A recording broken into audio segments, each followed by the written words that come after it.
ডাকসু নির্বাচনের শেষ দিনের প্রচারণা ইশতেহারে প্রতিশ্রুতির ছড়াছড়ি, নিরাপদ ক্যাম্পাস ও আবাসন সংকট নিরসনে জোর প্রার্থীদের। টাঙ্গাইলে কাদের সিদ্দিকীর বাসায় অগ্নিসংযোগের চেষ্টা, হামলা, দুই পক্ষের সমাবেশের ডাকে 144 ধারা, হাটহাজারীতে সেনা মোতায়েন, বিকেলে বৈঠক। রাজবাড়ীতে নুরাল পাগলার দরবারে হামলায় গ্রেফতার 5, বগুড়ায় ফিলিং স্টেশন ক্যাশিয়ারের গলা কাটা মরদেহ উদ্ধার, ভোলায় মসজিদের খতিবকে কুপিয়ে হত্যা।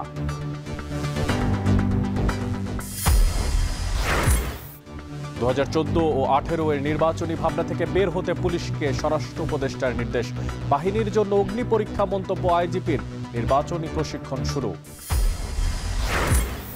এবং এশিয়া কাপ খেলতে দুবাই গেলেন লিটন জাকের সহ 9 ক্রিকেটার, বাকিরা ফ্লাইট ধরবেন সন্ধ্যায়, চ্যাম্পিয়ন হওয়ার প্রত্যয় টাইগারদের।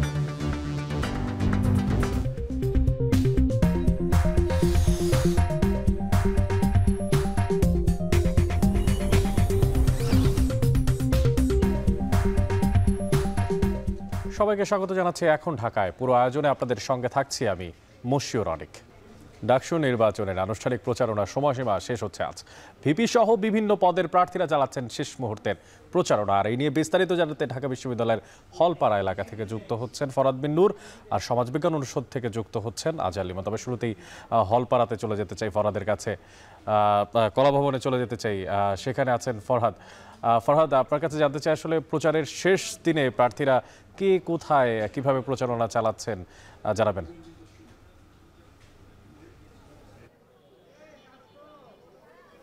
অনেক ধন্যবাদ। আমরা কলাভবনের সামনে রয়েছি এবং আমরা দেখছি ঢাকা বিশ্ববিদ্যালয় এলাকা কিন্তু একদম পুরো জমজমাট একটা অবস্থা আমরা দেখছি, এবং প্রার্থীরা সকাল থেকেই তাদের মতো করে প্রচারণা চালাচ্ছেন এবং প্রার্থীদের হয়েও কেউ কেউ প্রচারণা চালাচ্ছেন। এবং আমরা এই মুহূর্তে যদি কলাভবনের সামনের চিত্রটা যদি আমরা একটু দেখানোর চেষ্টা করি, আপনি নিশ্চয়ই দেখতে পাবেন এখানে প্রার্থী সহ বা প্রার্থীদের বাইরেও যারা রয়েছেন, অর্থাৎ যারা বিভিন্ন প্রার্থীর সমর্থক, তারাও কিন্তু এখানে প্রচারণা চালাচ্ছেন। এবং এই মুহূর্তে পুরো ঢাকা বিশ্ববিদ্যালয় এলাকায় কিন্তু একটি উৎসব মুখর পরিবেশ বিরাজ করছে। এবং আজকে যেহেতু একদম শেষ দিন প্রচারণা, আজকে সকাল 10টা থেকে প্রচারণা শুরু হয়ে রাত 11টা পর্যন্ত হবার কথা থাকলে আমরা দেখেছি যে 10টার আগেও অনেকে প্রচারণা শুরু করে দিয়েছেন। এবং সেই প্রচারণা আমরা দেখছি যে একাডেমিক ভবনগুলোর সামনে, হলগুলোর সামনে, বিভিন্ন ক্যান্টিন, ক্যাফেটেরিয়াতে আমরা কিন্তু দেখছি যে এই প্রচারণা কিন্তু একেবারে জমে উঠেছে। আরেকটি বিষয় অনেক একটু জানিয়ে রাখতে চাই, আমরা জানি যে প্রায় 40,000 ভোটারের জন্য 8টি কেন্দ্র নির্ধারণ করা হয়েছে। এবং এই 8টি কেন্দ্রে প্রথম দিকে আমরা জানতাম 500টি বুথ রাখা ছিল, এরপরে কিন্তু সেই বুথের সংখ্যা বাড়ানো হয়, 710টি করা হয়েছিল। এবং গতকাল আমরা দেখেছি সেই বুথের সংখ্যা বাড়িয়ে কিন্তু 810টি করা হয়েছে। অর্থাৎ চিফ রিটার্নিং অফিসারের কার্যালয় থেকে যেটি বলা হচ্ছে যে এই 40,000 ভোটার 8টি কেন্দ্রে সকাল 8টা থেকে বিকেল 4টা পর্যন্ত তারা যে ভোট প্রদান করবে, এখানে একটা প্রার্থী যদি 10 মিনিট করেও, একজন ভোটার যদি 10 মিনিট করেও সময় নেয়, তাও সব ভোটার ভোট দিতে পারবে। এবং যারা ওই মুহূর্তে লাইনে থাকবে 4টা পর্যন্ত, সবাই কিন্তু এই ভোট দিতে পারবে। তো আমরা দেখছি যে ঢাকা বিশ্ববিদ্যালয় এলাকায় আমরা ইতিমধ্যে দেখেছি যে আবু সাদিক কায়েম, যিনি ঐক্যবদ্ধ শিক্ষার্থী জোটের প্রার্থী, তিনি ইতিমধ্যে গণমাধ্যমের সঙ্গেও কথা বলেছেন, তিনি তার প্রত্যাশার কথাগুলো বলেছেন। এছাড়া অন্যান্য প্রার্থীরাও বিভিন্ন জায়গায় প্রচারণা চালাচ্ছেন। তো এই ছিল অনেক আমার কাছে ঢাকা বিশ্ববিদ্যালয় এলাকা থেকে ডাকসু নির্বাচনের সবশেষ তথ্য। ঢাকা বিশ্ববিদ্যালয়ের কলাভবন এলাকা থেকে যুক্ত ছিলেন ফরহাদ বিন নূর, জানাচ্ছিলেন সেখানে যারা ভিপি প্রার্থী বা অন্যান্য যারা প্রার্থীরা আছেন তাদের যে আজকের প্রচারণা তার সবশেষ। এবার একটু চলে যেতে চাই আমরা সমাজবিজ্ঞান অনুষদের সামনে, যেখানে আছেন আজহার লিমন। লিমন, আপনার কাছে জানতে চাই, আসলে সামগ্রিক সব পরিস্থিতি বিবেচনা করে ভোটারদের মধ্যে উদ্দীপনা, শেষ দিনের যে প্রচারণা, সেটিকে ঘিরে কেমন দেখতে পাচ্ছেন এবং তারা কেমন প্রার্থী দেখতে চায়, কি জানতে পেরেছেন?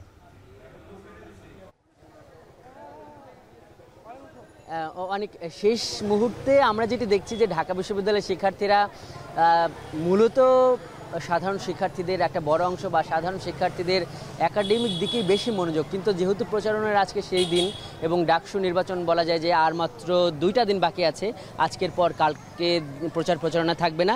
এবং শেষ মুহূর্তে এই যে প্রার্থীদের এক ধরনের দৌড়ঝাঁপ, এই যে সময় শেষ হয়ে আসছে প্রচারণার, এই যে নির্বাচন একদম মানে দরজায় কড়া নাড়ছে, এই পরিস্থিতিতে তারা নির্বাচনের দিকেও কিছুটা মনোযোগী হচ্ছে। আমি স্টুডেন্টদের সঙ্গে কথা বলেছি, শিক্ষার্থীদের সঙ্গে কথা বলেছি, তারা শুধু এটাই বলতে চান যে তারা এই এমন সব প্রার্থীকেই তারা এখানে দেখতে চান, তারা তাদের নেতা বানাতে চান, যারা বিশেষ করে লেজুর বৃত্তির বাইরে গিয়ে যারা এই ক্যাম্পাসে শিক্ষার্থীদের জন্য সত্যিকার অর্থেই কাজ করবে। এই নির্বাচনে আমার কাছে এই শিক্ষার্থীদের সঙ্গে কথা বলে যেটি মনে হয়েছে যে এই পড়ুয়া শিক্ষার্থীদের কাছে এখনও এই যে বিরাট সংখ্যক পদ, অর্থাৎ এই কেন্দ্রীয় সংসদে 28টি পদ, আবার হল সংসদে 13টি পদ, এত পদের এই পদগুলো এবং এই পদে কারা প্রতিদ্বন্দ্বিতা করছে, তাদের আসলে এত প্রার্থীদের নাম মনে রাখাটাই কিন্তু একটা চ্যালেঞ্জ হয়ে দাঁড়িয়েছে। বা নাম মনে অধিকাংশরই কিন্তু এমন একটা মনোভাব, তারা হয়তো সবগুলো ভোট দেবেন না। বিশেষ করে কেন্দ্রীয় সংসদের আমরা দেখছি যে 471 জন প্রার্থী ভিপিজিএস সহ বিভিন্ন বা 28টি পদে প্রতিদ্বন্দ্বিতা করছেন। এর মধ্যে তাদের কাছে যারা পৌঁছাতে পেরেছেন বা এখনও পৌঁছাতে পারছেন তাদেরকেই বেছে নেবেন, এই ধরনের কথা শুনছি। তবে অন্যান্য সময়ে এই ডাকসু নিয়ে শিক্ষার্থীদের মধ্যে যেরকম একটা অনীহা বা যেই উদাসীনতা থাকে, এবারে কিন্তু তার একটু ব্যতিক্রম দেখছি। তারা বলছে যে না, তারা আসবেন এবং ভোট দিতে আসবেন এবং ভোট দেবেন, উৎসবমুখর পরিবেশে তারা অনুভব করছেন এবং তারা মনে করছেন যে এবারের এই ডাকসুটা বেশ আনন্দমুখরই হবে এবং কোনো উদ্বেগ নেই। কিছুক্ষণ আগে আমি এখন যেখানে দাঁড়িয়ে আছি সমাজবিজ্ঞান অনুষদ, এইখানে শিবির সমর্থিত যে ঐক্যবদ্ধ শিক্ষার্থী জোটের ভিপি প্রার্থী সাদিক কায়েম, তিনি গণমাধ্যমের সঙ্গে কথা বলেছেন। বড়দাগে তিনি বেশ কিছু অভিযোগ এনেছেন। তিনি বলেছেন যে কোনো একটি দলের পক্ষ থেকে স্থানীয় নেতাদের মাধ্যমে শিক্ষার্থীদের হুমকি দেওয়া হচ্ছে ভোট দেওয়ার জন্য, এরকম একটা অভিযোগ এনেছেন। বলেছেন যে এই বিশ্ববিদ্যালয় প্রশাসন শুরু থেকে একটি দলের প্রতি তারা একটু বেশি মানে পক্ষপাত দেখাচ্ছে, এই ধরনের একটা ব্যাপার বলেছেন। শেষমেশ আবার এও বলেছেন যে ঢাকা বিশ্ববিদ্যালয়ের শিক্ষার্থীরা ব্যালট বিপ্লবের মাধ্যমে তারা হলো এই সব ষড়যন্ত্র রুখে দেবেন, অতীতে তারা যেভাবে দিয়েছেন, এরকম তার বক্তব্যটি ছিল। আমরা এখন এখানে আছি, প্রচারণা চলছে, সারাদিন এই খবর আমরা দেব। তো অনেকেই ছিল সমাজবিজ্ঞান অনুষদের সামনে থেকে, আমার কাছে থাকা সবশেষ। লেজুর ভিত্তিক প্রার্থী নয়, শিক্ষার্থীরা চায় তাদের প্রতিনিধি, এমনটাই জানাচ্ছিলেন আজহার লিমন। এবং আমাদের সঙ্গে আরও যুক্ত ছিলেন ফরহাদ বিন নূর, ঢাকা বিশ্ববিদ্যালয়ের ডাকসু নির্বাচনের সবশেষ তথ্য জানছেন আপনাদের থেকে। ভোট দেওয়ার জন্য নয়, পরিবারের মাধ্যমে ভয়ভীতি দেখানোর অভিযোগ করেছেন ডাকসু নির্বাচনের শিবির সমর্থিত ঐক্যবদ্ধ শিক্ষার্থী জোটের ভিপি প্রার্থী সাদিক কায়েম। ডাকসু নির্বাচনের শেষ দিনের প্রচারণায় নেমে এমন অভিযোগ করেন তিনি। এবং আমাদের অন্যান্য যে নারী প্রার্থীরা আছে তাদের বিরুদ্ধে ক্রমাগত সাইবার বুলিং হচ্ছে, তাদের বিরুদ্ধে স্ল্যাশ শেমিং হচ্ছে, তাদের বাড়িতে গিয়ে পরিবারকে হুমকি দেওয়া হচ্ছে। যারাই বিশ্ববিদ্যালয়ের শিক্ষার্থীদেরকে এই ধরনের প্রভাবিত করার চেষ্টা করবে, পরিবারকে হুমকি দিবে, তাদের বিরুদ্ধে বিশ্ববিদ্যালয়ের শিক্ষার্থীরা অবস্থান নেবে এবং তারা অবশ্যই সৎ, দক্ষ এবং যোগ্য প্রার্থীকে তারা বেছে নেবে বলে আমি বিশ্বাস করি। ঢাকা বিশ্ববিদ্যালয়কে বলা হয় প্রাচ্যের অক্সফোর্ড, তারপরও এই বিশ্ববিদ্যালয়ে রয়েছে নানান ধরনের সংকট। বহুল কাঙ্ক্ষিত ডাকসু নির্বাচনকে ঘিরে প্রার্থীরা তুলে ধরেছেন তাদের ইশতেহার, আর বিশ্ববিদ্যালয়কে সত্যিকারের বিশ্বমানের করে গড়ে তুলতে বিভিন্ন প্যানেল আর প্রার্থীরা দিয়েছে তাদের কথা। ফরহাদ বিন নূরের প্রতিবেদনে দেখুন ইশতেহারের আদ্যপ্রান্ত।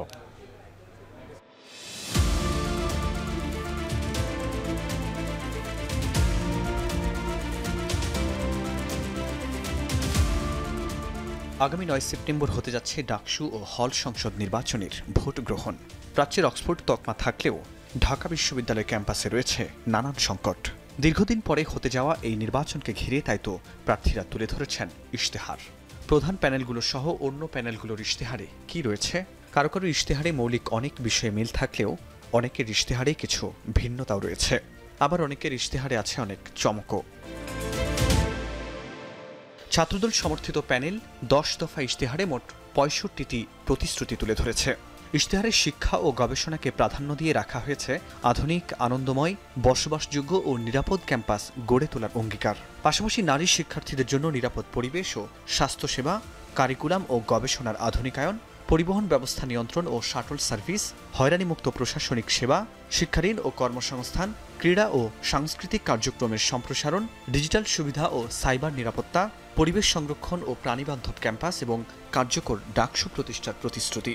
আর রয়েছে গেস্ট রুম, গণরুম সংস্কৃতি, জোরপূর্বক রাজনৈতিক কর্মসূচি ও দমন পীড়নের মতো চর্চা বন্ধ করে ক্যাম্পাসকে সন্ত্রাস ও দখলদারিত্ব মুক্ত করা। আমরা আমাদের যেই 10 দফা ইশতেহার সেটা আমরা পাঠ করেছি, যেখানে ঢাকা বিশ্ববিদ্যালয়ের শিক্ষার্থীদের মতামতই প্রতিফলিত হয়েছে। 12 মাস 36 সংস্কার বিষয়ক ইশতেহার ইসলামী ছাত্র শিবির সমর্থিত ঐক্যবদ্ধ শিক্ষার্থী জোট প্যানেলের, যেখানে 6টি হ্যাঁ এবং 6টি না সহ রয়েছে 36 দফা।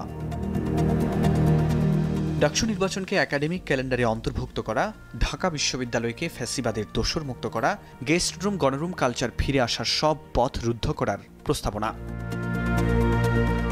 সাম্য, মোফাজ্জল ও আবু বকর হত্যা সহ ফ্যাসিবাদী আমলে সংঘটিত সব নিপীড়নের সুষ্ঠু তদন্ত ও বিচার নিশ্চিত করা। আবাসন সংকটে নানা পদক্ষেপের কথাও রয়েছে এতে। খাবারের মান নিশ্চিতে নানামুখী পদক্ষেপ, আবাসিক ও অনাবাসিক নারী শিক্ষার্থীদের জন্য হলের নিয়ম সহজীকরণ, প্রশাসনিক ভবনের সেবা কেন্দ্রিক লাল ফিতার দৌরাত্ম্য নিরসন করে পেপার স্লিটস রেজিস্টার বিল্ডিং গড়ে তোলা সহ আরও অনেক কিছুই রয়েছে ইশতেহারে।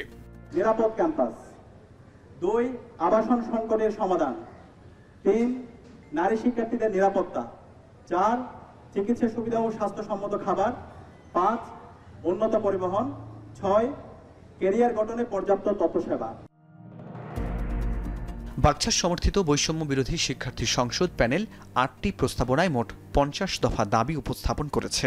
এতে প্রাধান্য পেয়েছে ডাকসুকে নিয়মিত করা, একাডেমিক, প্রশাসনিক ও গণতান্ত্রিক সংস্কার, আবাসন সংকট নিরসনে পদক্ষেপ, শিক্ষার্থীর মর্যাদা রক্ষা, ইন্টারনেট সহজীকরণ, খাবারের মান, ক্যারিয়ার ও দক্ষতা উন্নয়ন, সাংস্কৃতিক ও ক্রীড়া কার্যক্রম এবং নারী শিক্ষার্থীদের আবাসন। আন্তর্জাতিক সেমিনারে শিক্ষার্থীদের গবেষণাপত্র প্রকাশে আমরা কাজ করব।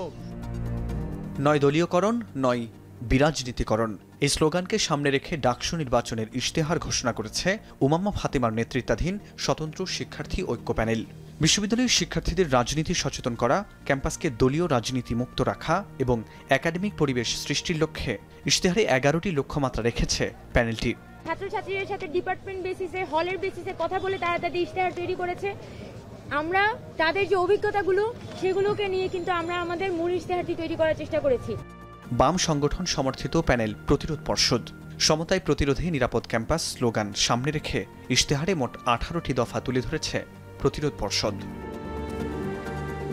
ছাত্র অধিকার সমর্থিত প্যানেল ডাকসু ফর চেঞ্জ 14 দফা সম্বলিত ইশতেহার দিয়েছে প্যানেলটি। ক্যাম্পাসের নানাবিধ সংকট সমস্যা তুলে ধরে যে সম্ভাবনাময় ইশতেহার দিয়েছেন প্রার্থীরা, যে প্রতিশ্রুতিতে শিক্ষার্থীদের দাঁড়ে দাঁড়ে চাইছেন ভোট, নির্বাচিত হলে তার কতটুকু বাস্তবায়ন হবে তা সময়ই বলে দেবে। তবে এই ডাকসুর মধ্য দিয়ে দেশে দীর্ঘদিন পর যে গণতান্ত্রিক পরিবেশ ফিরে এলো তা ক্যালেন্ডারের পাতায় হোক নিয়মিত, এমনটাই তো চাওয়া সবার। ফরহাদ বিন নূর, এখন, ঢাকা। ডাকসু নির্বাচনকে কেন্দ্র করে আপনারা দেখছিলেন একটা প্রতিবেদন। এবার জানাতে চাই, জাহাঙ্গীরনগর বিশ্ববিদ্যালয়ের ছাত্র সংসদ ডাকসু নির্বাচনী প্রচারণার 10ম দিনের প্রার্থীদের প্রচারণার খবর। এ বিষয়ে বিস্তারিত জানাতে আমাদের সঙ্গে যুক্ত আছেন সহকর্মী ওমর ফারুক। ওমর, আপনার মাধ্যমে জানতে চাই যে আসলে ছাত্র শিবির সমন্বিত যে শিক্ষার্থীর জোট কখন নাগাদ ইশতেহার দিতে পারেন তারা, আর বাকি যারা প্রার্থীরা আছেন তাদের প্রচারণাই বা কেমন চলছে?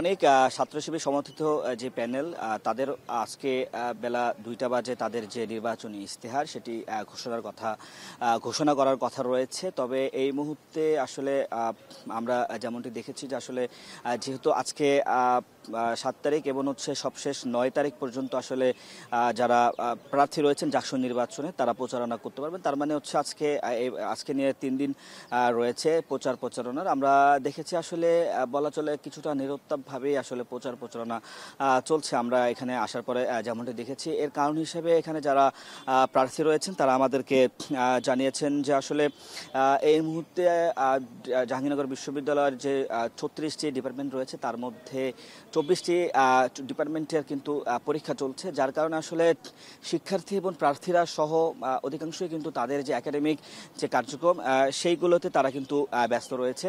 তবে আমরা দেখেছি এছাড়াও যারা আছেন তারা মূলত লিফলেট, যে স্বতন্ত্র প্রার্থী ছাড়া যা বিভিন্ন রাজনৈতিক দলের যে প্রার্থীরা রয়েছেন তারা কিন্তু আসলে আমরা দেখেছি কিছুক্ষণ আগে তারা শিক্ষার্থীদের কাছে ডোর টু ডোর যাচ্ছেন এবং হচ্ছে শিক্ষার্থীদের সাথে কথা বলছেন এবং ডাকসু নিয়ে যে আসলে শিক্ষার্থীদের যে প্রত্যাশাগুলো যারা প্রার্থী আছেন তারা কিন্তু সেই বিষয়গুলো তারা শুনছেন এবং তাদেরও যেই বিষয়গুলো আছে যে অর্থাৎ তারা কেমন ডাকসু যারা প্রার্থী রয়েছেন তারা কেমন শিক্ষাঙ্গন চায়, কি পরিবেশ চায়, সেই বিষয়গুলোও কিন্তু আসলে তারা শিক্ষার্থীদের কাছে তারা তুলে ধরছেন।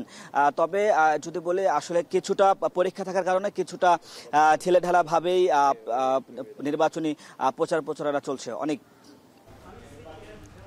আমাদের সঙ্গে যুক্ত ছিলেন জাহাঙ্গীরনগর বিশ্ববিদ্যালয় কেন্দ্রীয় ছাত্র সংসদ নির্বাচনের সবশেষ খোঁজখবর জানানোর জন্য ওমর ফারুক জানাচ্ছিলেন সেখানকার সবশেষ। দেশের বেশ কিছু বিশ্ববিদ্যালয়ে কিন্তু এখন চলছে সেখানকার কেন্দ্রীয় ছাত্র সংসদ নির্বাচন, তার ব্যতিক্রম নয় রাজশাহী বিশ্ববিদ্যালয়।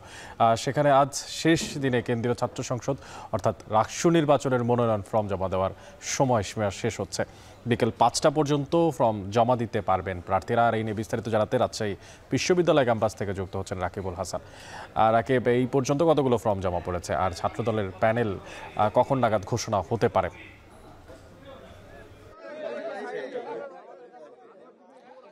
অনেক আসলে রাজশাহী বিশ্ববিদ্যালয় কেন্দ্রীয় ছাত্র সংসদ রাকসু নির্বাচনের আজকে আসলে মনোনয়নপত্র জমাদানের শেষ দিন। আমরা দেখছিলাম যে রাকসু কোষাধ্যক্ষের কার্যালয় অর্থাৎ যেখানে নির্বাচন কমিশনের কার্যালয় সেখানে আজকে এই মনোনয়নপত্র জমা দিচ্ছিলেন। গত একদিন দিতে পেরেছেন মনোনয়নপত্র জমা এবং আজকে শেষ দিন। এখন পর্যন্ত 38টি মনোনয়নপত্র জমা পড়েছে, যদিও আসলে এর বিপরীতে হল সংসদে প্রায় 739টি এবং এছাড়াও আরও অন্যান্য যে পদগুলো রয়েছে রাকসু এবং সিনেটে সেখানেও কিন্তু যে মনোনয়নগুলো উঠেছে তার তুলনায় এখন পর্যন্ত জমা কম পড়েছে। এর পেছনে কয়েকটি কারণ হচ্ছে। এর পেছনের কারণ সেটি হচ্ছে যে আজকে একাডেমিক কাউন্সিলের একটি সভা রয়েছে। সেই সভাতে আসলে নির্বাচনে কত টাকা আসলে খরচ করতে পারবেন এবং একই সাথে ডাবল মাস্টার্স যারা তারা আসলে এই নির্বাচনে প্রার্থী বা যে আসলে সদস্য হবেন কিনা সেটি নিয়ে কতগুলো সিদ্ধান্ত রয়েছে, যেটা আসলে 12:30 নাগাদ আসলে হওয়ার কথা। এবং অন্যান্য যে ছাত্র সংগঠনগুলো রয়েছে, বিশেষ করে ছাত্র শিবির, ছাত্র দল এবং যে সাবেক যে সমন্বয়করা আছেন তারা আসলে প্যানেল ঘোষণা করবেন বলে আমরা জানতে পেরেছি। এখন আমরা আসলে রাজশাহী বিশ্ববিদ্যালয়ের কেন্দ্রীয় শহীদ মিনার প্রাঙ্গণে আছি। এখানে ছাত্রদল তারা তাদের প্যানেল ঘোষণা করবেন। এখানে উপস্থিত হয়েছেন বিশ্ববিদ্যালয়ের নেতৃবৃন্দ সহ আমরা আশপাশের অন্যান্য বিএনপির নেতাকর্মীদেরকেও আসলে এখানে দেখছি এবং তারা আসলে মনোনয়ন জমা দেবেন এবং সবকিছু যদি ঠিক থাকে আমরা আজকে নির্বাচন প্রধান রিটার্নিং কর্মকর্তার সাথে কথা বলেছিলাম। তিনি আসলে আমাদেরকে এখন পর্যন্ত যেটি জানিয়েছেন যে পরবর্তী যে কার্যক্রমগুলো রয়েছে শিডিউল অনুযায়ী সেগুলো আসলে অনুষ্ঠিত হবে এবং হল সংসদ নির্বাচনে 17টি হলের বিপরীতে 764 জন এবং মনোনয়ন তুলেছেন এবং 8-9 তারিখে আসলে প্রার্থীতা ঘোষণা করা হবে। যাচাই বাছাই হবে 10 তারিখে এবং একই সাথে 13 তারিখ পর্যন্ত প্রত্যাহার করতে পারবেন এবং মূল তালিকা চূড়ান্ত তালিকা 14 তারিখে প্রকাশ হবে। তো এইরকম যখন অবস্থা তখন কিন্তু আসলে আমরা যেটি দেখছি যে ছাত্রদল তারা তাদের প্যানেল ঘোষণা করছেন এবং এখন সেটি জড়ো হয়েছেন। এখানে সকল সংবাদকর্মীরা আছেন, আসলে সেই তথ্যটি আমরা জানার জন্য অপেক্ষা করছিলাম। তারা তাদের একেবারে শেষ মুহূর্তের প্রস্তুতিতে আছে অনেক। আমরা হয়তো কিছুক্ষণ পরেই জানাতে পারবো যে রাজশাহী বিশ্ববিদ্যালয় কেন্দ্রীয় ছাত্র সংসদ নির্বাচনে ছাত্রদল প্যানেলে তারা কাদেরকে আসলে দিচ্ছেন। এক্ষেত্রে যেই বিষয়টি তাদের পক্ষ থেকে বলা হয়েছে যে জুলাই আন্দোলনে ছাত্র আন্দোলনগুলোনে যারা আসলে নিবেদিত ছিলেন তাদেরকেই তারা সামনে নিয়ে আসবেন বলে এখন পর্যন্ত তাদের চিন্তা। তো এই ছিল রাজশাহী বিশ্ববিদ্যালয় থেকে আমার কাছে সর্বশেষ। অনেক রাজশাহী বিশ্ববিদ্যালয় থেকে যুক্ত ছিলেন সহকর্মী রাকিবুল হাসান, জানাচ্ছিলেন সেখানকার রাকসু নির্বাচনের সবশেষ তথ্য। দেখে টাঙ্গাইলে কৃষক শ্রমিক জনতা লীগের সভাপতি বঙ্গবীর কাদের সিদ্দিকীর বাসায় হামলা চালিয়ে ভাঙচুর করেছে দুর্বৃত্তরা। আর এই সময় দুটি গাড়ি ভাঙচুর করে আগুন দেওয়ার চেষ্টা করে তারা। মধ্যরাতে শহরের সদর রোডের সোনার বাংলা বাসভবনে এই হামলা চালানো হয়। বাসার কেয়ারটেকার জানান, রাতের খাবার খেয়ে দ্বিতীয় তলায় ঘুমাচ্ছিলেন কাদের সিদ্দিকী। মধ্যরাতে 10 থেকে 15 জন দুর্বৃত্ত বাসায় ইটপাটকেল নিক্ষেপ করে। এক পর্যায়ে মই দিয়ে গেট টপকে ভেতরে ঢুকে যায় তারা। এই সময় দুটো গাড়ি ভাঙচুর করে আগুন দেওয়ার চেষ্টা চালায় তারা। এক পর্যায়ে আশেপাশের লোকজন এগিয়ে গেলে পালিয়ে যায় দুর্বৃত্তরা।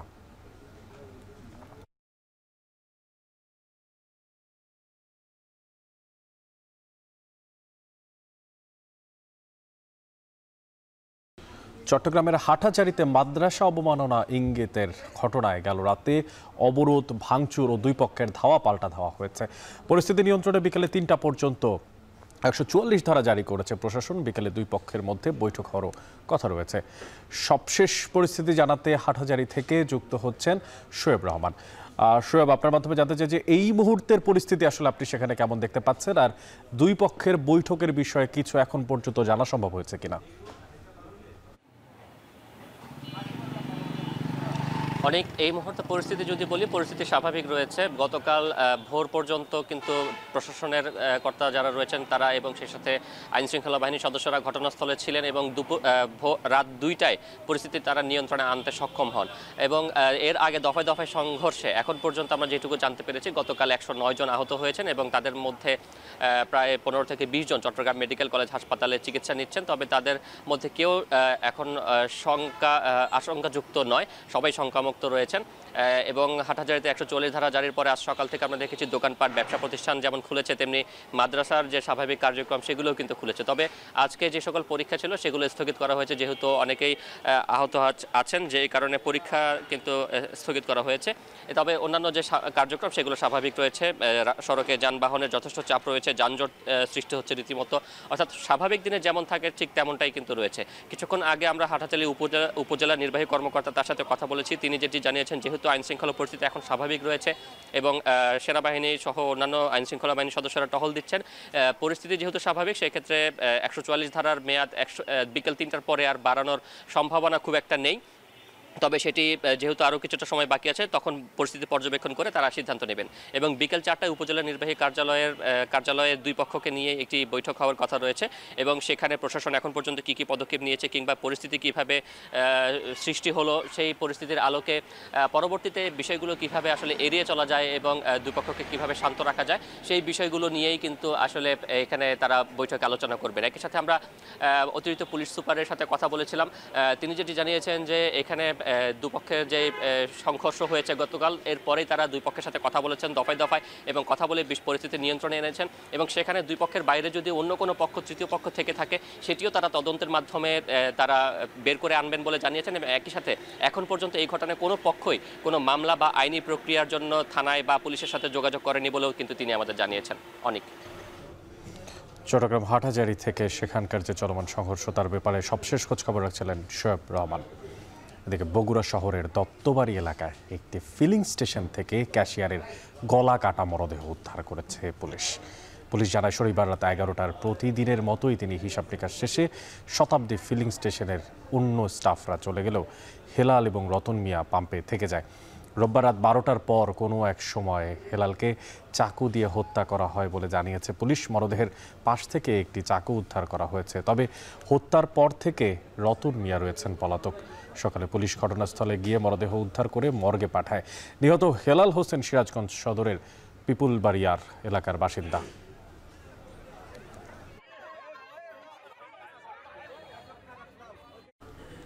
এদিকে ভোলায় চরনুয়াবাদ এলাকায় ইমাম হত্যার ঘটনায় অজ্ঞাতদের আসামি করে মামলা হয়েছে।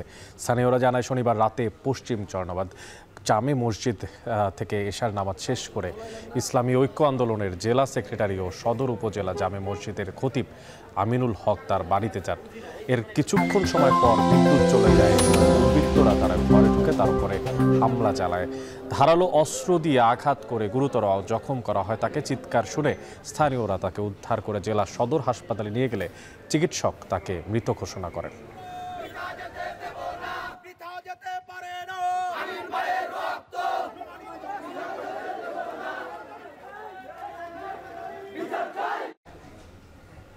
আলোচিত রাজবাড়ির গোয়ালন্দে নুরুল হক ওরফে নুরাল পাগলার মাজারে হামলার ঘটনায় 5 জনকে গ্রেফতার করেছে পুলিশ।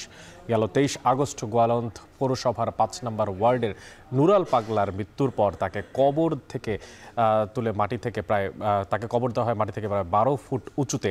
আর এই নিয়ে এলাকায় চলছিল বেশ কিছুটা উত্তেজনা। পরে শুক্রবার বিকেলে নুরাল পাগলার দরবার আর বাড়িতে হামলা ভাঙচুর আর অগ্নিসংযোগ করে তৌহিদি জনতার ব্যানারে একদল বিক্ষুব্ধ ব্যক্তি। এ সময় নুরা পাগলার যেই মরদেহ তা কবর থেকে তুলে পুড়িয়ে ফেলা হয়। আর হামলা ও ভাঙচুরের ঘটনায় অর্ধশত আহতের পাশাপাশি নিহত হয় একজন। হামলার শিকার হয় আইনশৃঙ্খলা বাহিনীও। আর এই ঘটনায় শুক্রবার রাতেই অজ্ঞাত ৩৫০০ জনকে আসামি করে মামলা করে পুলিশ।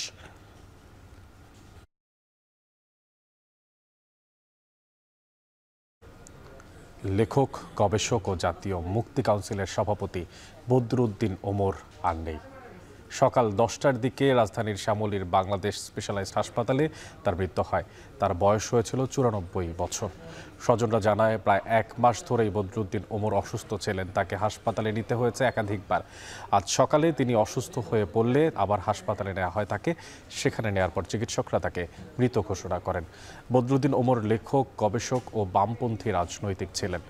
এছাড়া 1961 সালে যুক্তরাজ্যের অক্সফোর্ড বিশ্ববিদ্যালয় থেকে তিনি দর্শন, রাজনীতি ও অর্থনীতি বিষয়ে ডিগ্রি নিয়ে দেশে ফিরে আসেন। পরবর্তীতে 1963 সালে রাজশাহী বিশ্ববিদ্যালয়ে সমাজবিজ্ঞান বিভাগ প্রতিষ্ঠা করেন। তার লেখা পূর্ব বাংলার ভাষা আন্দোলন ও তৎকালীন রাজনীতি ভাষা আন্দোলনের উপরে প্রথম গবেষণাপত্র। বাংলাদেশ কৃষক ফেডারেশনের সভাপতি এবং গণতান্ত্রিক বিপ্লবী জোটের কেন্দ্রীয় সমন্বয়কারীও ছিলেন তিনি। পুলিশ বাহিনীকে 2014 এবং 2018 সালের নির্বাচনী প্রক্রিয়া থেকে মাথা থেকে ঝেড়ে ফেলার নির্দেশনা দিয়েছে স্বরাষ্ট্র উপদেষ্টা জাহাঙ্গীর আলম চৌধুরী। সকালে রাজারবাগে বাংলাদেশ পুলিশ মিলনায়তনে যেই নির্বাচনী দায়িত্ব পালনে যে দক্ষতা এবং সক্ষমতা বৃদ্ধি সংক্রান্ত প্রশিক্ষণ, সেখানে কর্মসূচির উদ্বোধন করে তিনি একথা বলেন। তিনি বলেন, নির্বাচন শুধু আইন শৃঙ্খলা বাহিনীর ওপরে নির্ভর করে না, সবচেয়ে বড় অংশীদার রাজনৈতিক দল, তারপরে নির্বাচন কমিশনার বলে জানান তিনি। এবার পুলিশে নিয়োগে কোনো দুর্নীতি হয়নি জানিয়ে তিনি বলেন, সরকার যতদিন থাকবে পুলিশের লটারির মাধ্যমেই পোস্টিং হবে। আর পুলিশ মহাপরিদর্শক বলেন, এবারের নির্বাচন হবে পুলিশের জন্য অগ্নি পরীক্ষা। পুলিশ বাহিনীর সদস্যদের নিরপেক্ষভাবে দায়িত্ব পালনের আহ্বান জানান আইজিপি।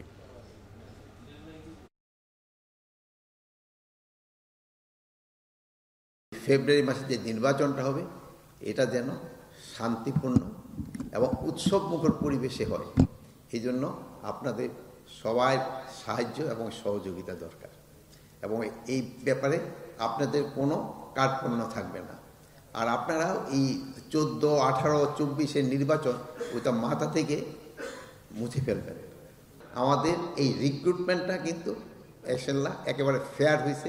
একটা নামও কিন্তু আমাদের উপদেষ্টারও দেয় নাই, আমাদের মন্ত্রণালয় থেকে কেউ দেয় নাই। এই জন্য আপনারা কিন্তু রিক্রুটমেন্টটা খুব ভালোভাবে করতে পারছেন। ব্রাহ্মণবাড়িয়া 3 আসনের অন্তর্গত 2টি ইউনিয়নকে ব্রাহ্মণবাড়িয়া 2 আসনে অন্তর্ভুক্ত করার প্রতিবাদে ঢাকা সিলেট মহাসড়ক অবরোধ করেছে বিক্ষুব্ধ জনতা। আর এতে যান চলাচল বন্ধ হয়ে তৈরি হয়েছে তীব্র যানজট। এ নিয়ে বিস্তারিত জানাচ্ছে চান্দুরা বাস স্ট্যান্ড থেকে যুক্ত হচ্ছেন আজিজুল সঞ্জয়। সঞ্জয়, আপনার থেকে জানতে চাই যে আসলে সড়ক অবরোধে যানজটে যে দুর্ভোগের চিত্র তা কেমন দেখতে পাচ্ছেন এবং দাবির বিষয়ে আন্দোলনকারীরাই বা কি বলছেন?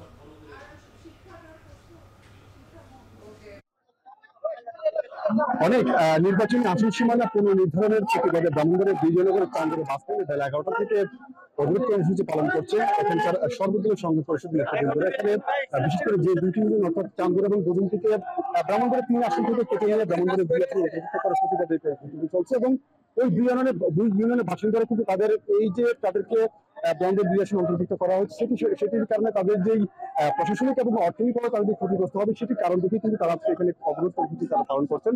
এবং তারা বলছেন যে যদি নির্বাচন কমিশন থেকে এই তাদেরকে যে ব্রাহ্মণবাড়িয়া 2 আসনে অন্তর্ভুক্ত করার যেই প্রজ্ঞাপন বা যেটি গেজেট যেটি প্রকাশ করেছে সেটি যদি বাতিল করা না হয়, তারা এই যে আজকে তারা মহাসড়ক অবরোধ করেছেন তার পরবর্তীতে কিন্তু তারা রেলপথ এবং নৌপথ কিন্তু তারা অবরোধের তারা ঘোষণা দিয়েছেন। আমি কথা বলেছিলাম এই সর্বদলীয় সংগ্রাম পরিষদের যিনি আহ্বায়ক আছেন ইমাম হোসেন, তার সঙ্গে কথা বলেছিলাম। তিনি বলছেন যে তারা বিজয়নগরকে নিয়ে তারা একটি ষড়যন্ত্রের আভাস তারা পাচ্ছেন এবং সেটিতে বিভিন্ন রাজনৈতিক নেতৃবৃন্দের দিকে তারা ইঙ্গিত করছেন যে তারা ষড়যন্ত্র করে এই বিজয়নগর দুটি ইউনিয়নকে তারা ব্রাহ্মণবাড়িয়া দুইয়ের সাথে অন্তর্ভুক্ত করেছে এবং তারা বলছেন যে যদি বিজয়নগরকে অখণ্ড তথা বিজয়নগর যে 10টি ইউনিয়ন যেটি আছে সেটিকে অখণ্ড রাখতে এবং ব্রাহ্মণবাড়িয়া 3 আসনের সঙ্গে পুনর্বহাল করার জন্য তাদের যে আন্দোলন যেটি চলছে সেটি কিন্তু অব্যাহত থাকবে এবং তারা যেটি বলছে যে তারা এই আন্দোলন কর্মসূচির পাশাপাশি তারা কিন্তু যে আইনি লড়াই আছে সেটির দিকে তারা চালিয়ে যাবে এবং তারা বলছেন যে দ্রুততম নির্বাচন কমিশন তাদের এই সিদ্ধান্তটি যেন বাতিল করে, যদি না করে সেক্ষেত্রে তাদের লাগাতার এই আন্দোলন কর্মসূচি কিন্তু চলবে। অনেক আমার কাছে হয়েছিল ব্রাহ্মণবাড়িয়ার এই চান্দরা বাস স্ট্যান্ড থেকে এখানকার অবরোধ কর্মসূচির সবশেষ খবর। চান্দরা বাস স্ট্যান্ড থেকে যুক্ত ছিলেন সকম রাজুল সন্তোষ, জানাচ্ছিলেন সেখানকার সবশেষ। এদিকে 2024 সালে 5 আগস্ট চাংখারপুলের 6 জন হত্যা মামলার 5ম দিনে সাক্ষ্য গ্রহণ চলছে। আজ ট্রাইব্যুনালে এখন সাক্ষী দিচ্ছেন চাংখারপুলের শহীদ আনাসের মা। বিচারপতি গোলাম মুর্তজা মজুমদারের নেতৃত্বাধীন আন্তর্জাতিক অপরাধ ট্রাইব্যুনাল 1-এ আজ শহীদ আনাসের মা সহ 4 জন সাক্ষী দেবেন। এই মামলায় গ্রেফতার 4 আসামি বরখাস্ত পরিদর্শক আরশাদ, কনস্টেবল সুজন, ইমাজ হোসেন আর ইমনকে ট্রাইব্যুনালে হাজির করা হয়েছে।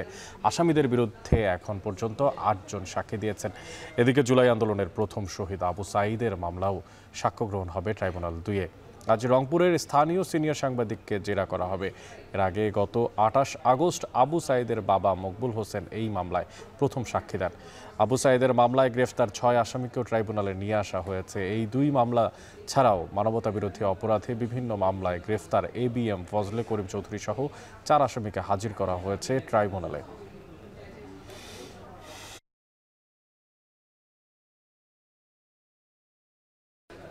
পল্লী বিদ্যুতের সংস্কার, চাকরি বৈষম্য দূরীকরণ আর হয়রানিমূলক পদক্ষেপ বন্ধের 4 দাবিতে অনির্দিষ্টকালের জন্য গণছুটিতে যাওয়ার ঘোষণা দিয়েছে সারা দেশের পল্লী বিদ্যুৎ সমিতির কর্মকর্তা কর্মচারীরা।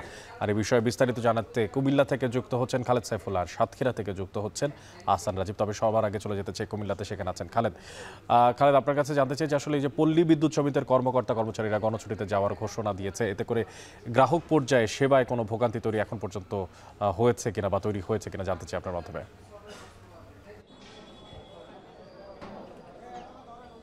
অনেক কুমিল্লা পল্লী বিদ্যুৎ সমিতি 2-এর কার্যালয়ে আমরা দেখছি যে এখানকার যারা কর্মকর্তা কর্মচারী রয়েছেন তারা সকাল থেকেই এখানে জড়ো হচ্ছেন এবং অন্যান্য সমিতিগুলোর, কুমিল্লায় 4টি সমিতি আছে, এখানে জড়ো হচ্ছেন। তারা যে 4টি দাবি দিয়েছেন যে সংস্কার এবং অনিয়ম সহ সেগুলো দূর করার জন্য তাদের কিছু বৈষম্যমূলক বিষয় আছে যেগুলো সমাধানের প্রতি জনসরকারের প্রতি আহ্বান জানিয়েছেন। সেই দাবির প্রতি সমর্থন রেখে কেন্দ্রীয় কর্মসূচির অংশ হিসেবে আজকে তারা গণছুটিতে গিয়েছেন।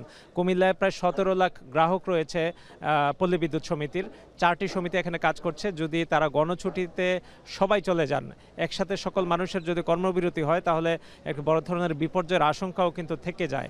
তো এখানে যারা কর্মকর্তা যারা ছুটিতে যাচ্ছেন আবেদন করেছেন আমরা দেখেছি, তারা বলছেন যে আমরা চাই যে সরকার দ্রুত সময়ে আমাদের যে দাবিগুলো রয়েছে সেগুলো মেনে নিক। তারা বলছেন যে পল্লী বিদ্যুৎ সমিতির কর্মকর্তা যারা দীর্ঘদিন ধরে এখানে কাজ করছেন তারা আসলে নানা রকম সুযোগ সুবিধা থেকে বঞ্চিত। তারা মহার্ঘ ভাতা পাচ্ছেন না, পে স্কেলের যে সুযোগ সুবিধা অন্যান্য বিভাগগুলো পাচ্ছে তারা পাচ্ছেন না, এবং আরইবির সাথে তাদের যে বৈষম্যমূলক আচরণ তাদের সাথে করা হয় সে, এবং 2টি প্রতিষ্ঠানকে PBS এবং আরইবিকে একীভূত করার জন্য তারা আহ্বান করছেন। অর্থাৎ পল্লী বিদ্যুৎ সমিতির কর্মকর্তা যারা বিদ্যুৎ বিতরণের সাথে সরাসরি সম্পৃক্ত, তারা যে দীর্ঘদিন বৈষম্যমূলক আচরণের শিকার এবং এই আন্দোলনে যারা বিভিন্ন সময় হয়রানি হয়েছে অথবা চাকরিচ্যুত কিংবা বরখাস্ত হয়েছে তাদেরকে পুনর্বহাল করার জন্য তারা আহ্বান করছেন, এবং তাদের যে দাবি সংস্কার পল্লী বিদ্যুতের সেই দাবি তারা পূরণ করবেন সরকার, এটা তারা প্রত্যাশা করছেন। মূলত বিভিন্ন সমিতি থেকেই আমরা দেখছি যে এখানে সদস্যরা যারা কাজ করেন তারা কিন্তু এখানে আসছেন। তারা বলছেন যে আশা করছেন যে আজকে দিনের মধ্যেই তারা তাদের দাবিগুলো সরকার মেনে নেবে এবং তার ফলে তারা কর্মবিরতিতে যে গণছুটির যে প্রক্রিয়া রয়েছে সেটি হয়তো বা স্থগিত হয়ে যেতে পারে।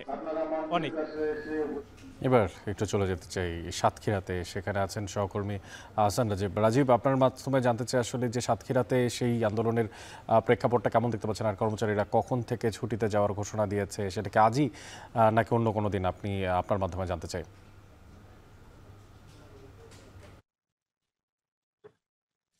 অনেক সাতক্ষীরা পল্লী বিদ্যুৎ সমিতির যারা কর্মকর্তা কর্মচারী রয়েছেন তারা শুক্রবার রাত থেকেই যে গণছুটির যে কার্যক্রম সেটি তারা মেনে আসছেন এবং শুক্রবার রাত থেকে কিন্তু এখানে সব ধরনের সেবা কার্যক্রম তারা বন্ধ রেখেছেন। গতকাল শনিবারও এখানে সব ধরনের সেবা কার্যক্রম বন্ধ ছিল। আজকে রবিবারেও কিন্তু সকাল থেকেই সাতক্ষীরা পল্লী বিদ্যুৎ সমিতির যে অভিযোগ কেন্দ্র রয়েছে, আমার পাশে অভিযোগ কেন্দ্র, এই অভিযোগ কেন্দ্রে আমরা সকাল থেকে যেটি দেখেছি এখানে যারা গ্রাহকরা বিভিন্ন সমস্যা নিয়ে আসছেন তারা কিন্তু কোনো ধরনের সেবা পাচ্ছেন না। কোনো কোনো এলাকাতে বিদ্যুৎ বিচ্ছিন্ন রয়েছে বলেও আমরা জানতে পেরেছি। তবে পল্লী বিদ্যুতের যিনি এখানে একজন কর্মী রয়েছেন তিনি আমাদেরকে জানিয়েছেন জরুরি যে বিদ্যুৎ সেবা সেটি কোথাও বন্ধ করা হচ্ছে না এবং এখানে মোট 684 জন তাদের যে কর্মী রয়েছেন তাদের মধ্যে থেকে 683 জন কর্মী কিন্তু ছুটির আবেদন করেছেন এবং তারা কিন্তু গত শুক্রবার রাত থেকেই কিন্তু তারা এখানে কোনো ধরনের সেবা তারা দিচ্ছেন না, তারা ছুটিতে চলে গেছেন। এবং এখানে যে একজন কর্মী রয়েছেন তিনি কিন্তু বলছেন যে তিনি এককভাবে একাই এই কার্যক্রমটি চালাচ্ছেন, শুধুমাত্র অভিযোগগুলো তারা জমা নিচ্ছেন কিন্তু কোনো সেবা তারা দিতে পারছেন না। যদিও এখানে ঠিকাদারি বিভিন্ন প্রতিষ্ঠানের যারা কর্মী রয়েছেন তাদেরকে দিয়ে তারা কার্যক্রমটি কোনো রকম চালু রেখেছে যাতে বিদ্যুৎ সেবা বন্ধ না হয়, একবার বিদ্যুৎ যাতে বিচ্ছিন্ন না হয়। শুধুমাত্র সেবা কার্যক্রমটি তারা বন্ধ রেখেছেন। যে সমস্ত এলাকায় বিদ্যুৎ ফল্ট হচ্ছে এবং ট্রান্সফরমার নষ্ট হচ্ছে বা বিদ্যুতের সংযোগ বিচ্ছিন্ন হচ্ছে সেই সেবাগুলো এখান থেকে বন্ধ রয়েছে। একই সাথে বিদ্যুৎ বিল সংগ্রহ এবং বিদ্যুৎ বিলে যে রিডার যেটি যারা দেখতে যান সেই কার্যক্রমগুলো কিন্তু বন্ধ রয়েছে। এক কথায় এখানে গ্রাহকরা শুধুমাত্র ভোগান্তিতে রয়েছেন কিন্তু বিদ্যুৎ সেবা কিন্তু বন্ধ হয়নি। সব মিলিয়ে তাদের যে দাবি, 4 দফা দাবি, সেই দাবি বাস্তবায়ন না হওয়া পর্যন্ত তাদের এই কর্মসূচি চলবে বলে তারা আমাদেরকে জানিয়েছেন। তো এই ছিল আমার কাছে সাতক্ষীরা পল্লী বিদ্যুৎ সমিতি থেকে সবশেষ তথ্য। অনেক এবার আন্তর্জাতিক প্রসঙ্গ। পাকিস্তানের পাঞ্জাবে বন্যা দুর্গতদের উদ্ধারকারী নৌকাডুবিতে এক শিশু সহ প্রাণ গেছে অন্তত 5 জনের। রাভি, সতলেজ আর চেনাব নদীর পানি বাড়তে থাকায় ভেসে গেছে 4,500 গ্রাম। রাতারাতি ঘর ছেড়েছেন 20 লাখ মানুষ। দেশটির স্থানীয় গণমাধ্যমের তথ্য বলছে আগস্টের শেষ সপ্তাহ থেকে গেল শনিবার পর্যন্ত শুধু পাঞ্জাবেই পানিতে ডুবে মারা গেছেন অন্তত 50 জন। আর এদিকে পার্শ্ববর্তী দেশ ভারতের পাঞ্জাব রাজ্যে বন্যা কবলিত 23 জেলায় চলছে উদ্ধার অভিযান। বিস্তারিত সমগ্র কিছু পর্যালোচনা করে জানাচ্ছেন সতীর্থ কর্মকার। গেল দুদিনের ব্যবধানে পাকিস্তানের পাঞ্জাব প্রদেশের বন্যা কবলিত এলাকা থেকে 3 লাখ বাসিন্দাকে সরিয়ে নেওয়া হলেও মর্মান্তিক এক দুর্ঘটনা এড়াতে পারেননি উদ্ধারকর্মীরা। শনিবার প্রদেশটির দক্ষিণাঞ্চলের মুলতান জেলায় পানির স্রোতে উল্টে গেছে বন্যা দুর্গতদের বহনকারী একটি নৌকা। এ ঘটনায় শিশুসহ প্রাণ গেছে অন্তত 5 জনের। পাঞ্জাব ছাড়াও এদিন প্রাণহানির খবর মিলেছে খাইবার পাখতুনখোয়া প্রদেশে। উদ্ধার অভিযানে স্থানীয় প্রশাসন, পুলিশ, সেনাবাহিনীর সঙ্গে যোগ দিয়েছে স্বেচ্ছাসেবক দল এবং নাগরিক প্রতিনিধি সংগঠন। ছোট বড় নৌকায় করে বন্যা দুর্গতদের নিরাপদ স্থানে সরিয়ে দেওয়ার পাশাপাশি চলছে নিখোঁজ বাসিন্দাদের উদ্ধার অভিযানও। গেল আগস্টের মাঝামাঝি সময় থেকে মাত্রাতিরিক্ত মৌসুমি বৃষ্টির কবলে পড়েছে পাঞ্জাবের দক্ষিণাঞ্চল। বন্যা দুর্গতদের উদ্ধার ও পুনর্বাসনের জন্য বসানো হয়েছে 423টি ত্রাণ শিবির ও 512টি অস্থায়ী স্বাস্থ্যকেন্দ্র। 9 লাখ মানুষের পাশাপাশি সরিয়ে নেওয়া হয়েছে 13 লাখ গবাদি পশু। हमारे जो घर हैं वो डूबे हुए हैं, हम रिहाइश के लिए बहुत परेशान हैं पड़े। खाने का कोई इंतजाम वगैरह यहाँ नहीं हो रहा। हमारी फैमिली जो रोड पे बैठी हुई है। पानी अंदर वाड़ गए, बिल्कुल अंदर पानी भी इतना है, बंदे जितने कद जितने जिमें बाहर खड़े निके निके बच्चे हैं। मेरा बेटा शुगर का मरीज है, कारोबारी ढिले, सब बिल्कुल गरीब हैं। সিন্ধু প্রাদেশিক দুর্যোগ ব্যবস্থাপনা কর্তৃপক্ষ জানিয়েছে আগামী 3 দিন দেশটির দক্ষিণ ও মধ্যাঞ্চলে ভারী বৃষ্টির পূর্বাভাস আছে। সবচেয়ে ঝুঁকিপূর্ণ অঞ্চলের তালিকায় আছে সিন্ধু, পাঞ্জাবের দক্ষিণাঞ্চল ও রাজধানী ইসলামাবাদ। 78 বছরের ইতিহাসে প্রথমবার পূর্বাঞ্চলের রাভি, সুলতেজ ও চেনাব সহ আরও কয়েকটি নদীর পানি আশঙ্কাজনক হারে বাড়তে থাকায় প্রায় 20 লাখ মানুষ ক্ষতিগ্রস্ত হয়েছেন এমন তথ্য দিয়েছে টিআরটি গ্লোবাল নিউজ।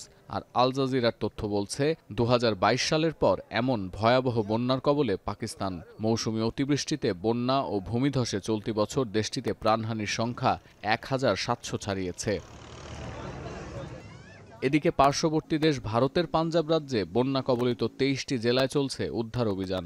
गांव के ये परिवार हैं वो अफेक्ट हुए हैं, उनके घर पे कितने मेंबर है सारी लिस्ट बना के प्रॉपर उनकी राशन की डिस्ट्रीब्यूशन की जा रही है। इनको तरपालों की जरूरत है, तरपालें दी जा रही हैं। কয়েক হাজার হেক্টর কৃষি জমি তলিয়ে যাওয়া সহ মৌসুমি বন্যায় রাজ্যটিতে এখনো পর্যন্ত প্রাণ গেছে বহু মানুষের। সতীর্থ কর্মকার, এখন বিশ্ব। নাইজেরিয়ার বোর্নো রাজ্যের দারুল জামাল গ্রামে সশস্ত্র গোষ্ঠী বোকো হারামের হামলায় নিহতের সংখ্যা বেড়ে দাঁড়িয়েছে 60 জনে। এই গ্রাম ছাড়াও হামলা হয়েছে কাছের একটি সেনা ঘাঁটিতে, আর সেখানে প্রাণ গেছে আরও 5 সেনা সদস্যের। গেল কয়েক বছর ধরে আশ্রয় শিবির বন্ধ করে গৃহহীন নাইজেরিয়ানদের নিজস্ব গ্রামে ফেরত পাঠাচ্ছিল সরকার। তাই দারুল জামালের মতো এমনই একটি গ্রামে সন্ত্রাসী হামলায় এই পুনর্বাসন উদ্যোগকে প্রশ্নবিদ্ধ করছে। ক্যামেরুন সীমান্তর কাছে অবস্থিত দারুল জামালের বাসিন্দাদের অভিযোগ, শুক্রবার বোকো হারামের সশস্ত্র যোদ্ধারা মোটর সাইকেলে এসে নির্বিচারে গুলি চালায় এবং ঘরবাড়ি জ্বালিয়ে দেয়। পুরে ছাই হয়ে যায় 20টি বসতবাড়ি, 10টি বাস। নিহতদের মধ্যে 13 জন শ্রমিক এবং চালক ছিল বলে জানিয়েছে বিবিসি। তবে এই মামলার পেছনে বোকো হারামের প্রতিদ্বন্দ্বী কয়েকটি গোষ্ঠীর উস্কানি থাকতে পারে বলে আশঙ্কা করেছে আন্তর্জাতিক গণমাধ্যম। এদিকে এই হামলার পর ওই গ্রামটিতে অভিযান চালিয়ে 30 জন সন্ত্রাসী হত্যার দাবি করছে নাইজেরিয়ান বিমান বাহিনী।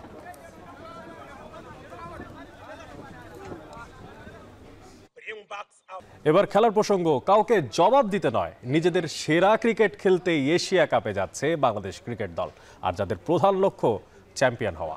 এশিয়া কাপে অংশ নিতে দুবাইয়ের ফ্লাইট ধরার আগে এমনটাই জানিয়েছেন জাতীয় দলের middle order batter Jaker Ali Anik. 2 দফার প্রথম ফ্লাইটে দুবাই যাচ্ছেন লিটন, জাকের সহ 9 ক্রিকেটার। বাকিরা ফ্লাইট ধরবেন সন্ধ্যায়। বিস্তারিত জানাচ্ছেন আরিফুল ইসলাম সাহাব।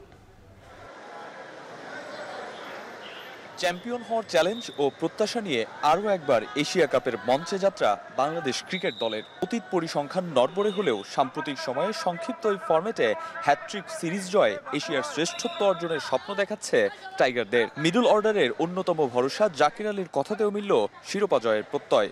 ওভারঅল যদি বলেন, আমাদের মেইন লক্ষ্য চ্যাম্পিয়ন হওয়া, আর আমরা স্টেপ বাই স্টেপ ভালো খেলে আমরা ভালো একটা টুর্নামেন্ট খেলার জন্য যাচ্ছি ইনশাআল্লাহ।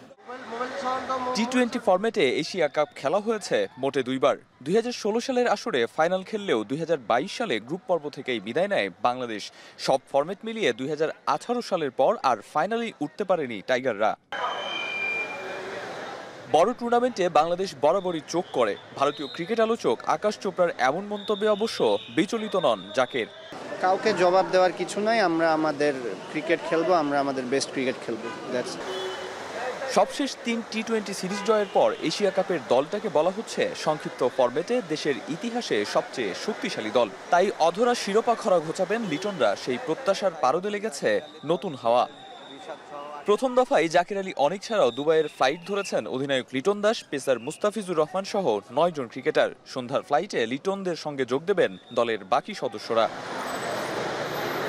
আরিফুল ইসলাম সাহাব, এখন ঢাকা।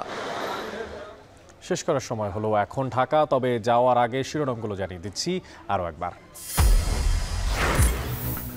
ডাকসু নির্বাচনে শেষ দিনের প্রচারণা, ইশতেহারে প্রতিশ্রুতির ছড়াছড়ি। নিরাপদ ক্যাম্পাস ও আবাসন সংকট নিরসনে জোর প্রার্থীদের।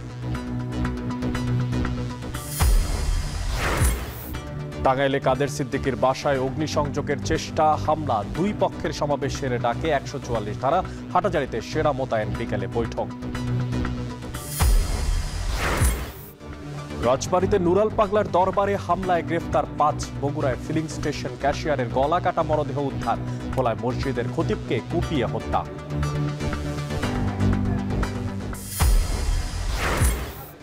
2014-18 এর নির্বাচনী ভাবনা থেকে বের হতে পুলিশকে স্বরাষ্ট্র উপদেষ্টার নির্দেশ। বাহিনীর জন্য অগ্নি পরীক্ষা, মন্তব্য আইজিপির। নির্বাচনী প্রশিক্ষণ শুরু। এবং এশিয়া কাপ খেলতে দুবাই গেলেন লিটন, জাকির সহ 9 ক্রিকেটার। বাকিরা ফ্লাইট ধরবেন সন্ধ্যায়। চ্যাম্পিয়ন হওয়ার প্রত্যয় টাইগারদের।